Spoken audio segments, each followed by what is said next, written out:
L'éditorial. Le ministre de la Culture et de la Communication, notre confrère Guilher Sedelva, n'arrive pas à préciser pour la presse locale le nom du fournisseur qui a remporté l'appel d'offres pour les 3000 téléviseurs distribués partout dans le pays, pour un coût, semble-t-il, de 90 millions de gourdes, afin que la population puisse suivre les rencontres de la Coupe du monde de football se déroulant en Russie jusqu'au 15 juillet prochain. Un gros coup de pub pour le pouvoir en place. Cependant, si l'on en croit d'autres sources circulant sur les réseaux sociaux, ce n'est pas avec la lutte contre la corruption, l'un des thèmes majeurs de l'actualité politique aujourd'hui, que cette affaire devrait être reliée, qu'avec le besoin constant de propagande qui anime le pouvoir en place.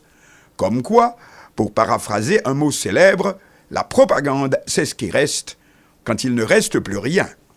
En effet, on apprend que les téléviseurs qui causent tant d'embarras au ministre Delva en conférence de presse, ce serait plutôt un cadeau de Taïwan, après la visite accomplie très récemment dans ce pays ami, dixit le président Jovenel Moïse. Selon son habitude aujourd'hui de ne jamais lâcher le morceau, la presse revient constamment à la charge sur le sujet. Et M. Delva de continuer à temporiser, il ne sait pas, il n'était pas dans le pays quand le contrat pour les téléviseurs a été signé, etc. Mais pourquoi alors ne pas dire la vérité, rien que la vérité ? Le gouvernement a de toute évidence voulu utiliser la Coupe du Monde comme un tremplin pour tenter de redorer son image, parce que, redoutant certaines épreuves à venir, dont une augmentation des prix du carburant à la pompe, ardemment combattue par différents secteurs, dont les syndicats du transport en commun. Mais pourquoi ne pas admettre que les téléviseurs sont un cadeau de Taïwan, d'autant que ce dernier a besoin peut-être lui aussi d'attirer les bonnes grâces de la population haïtienne après les propositions agitées, même indirectement par la Chine continentale, sa rivale, pour commencer à reconstruire la capitale haïtienne détruite par le séisme du 12 janvier 2010. À force de vouloir gagner par la propagande ce qu'elle n'a pu accomplir sur le terrain des réalisations, l'administration Moïse a-t-elle mis les pieds dans les plats ? Aux grandes dames d'un ministre de la de la communication, qui pour une fois reste collé alors qu'il croit pouvoir avoir réponse à tout. Mais est-ce le gouvernement haïtien qui a réellement tort dans cette affaire? Et si c'était plutôt Taïwan? Pourquoi ce dernier, si en effet c'est lui qui a fourni les 3000 téléviseurs, n'aurait-il pas dit que c'est lui?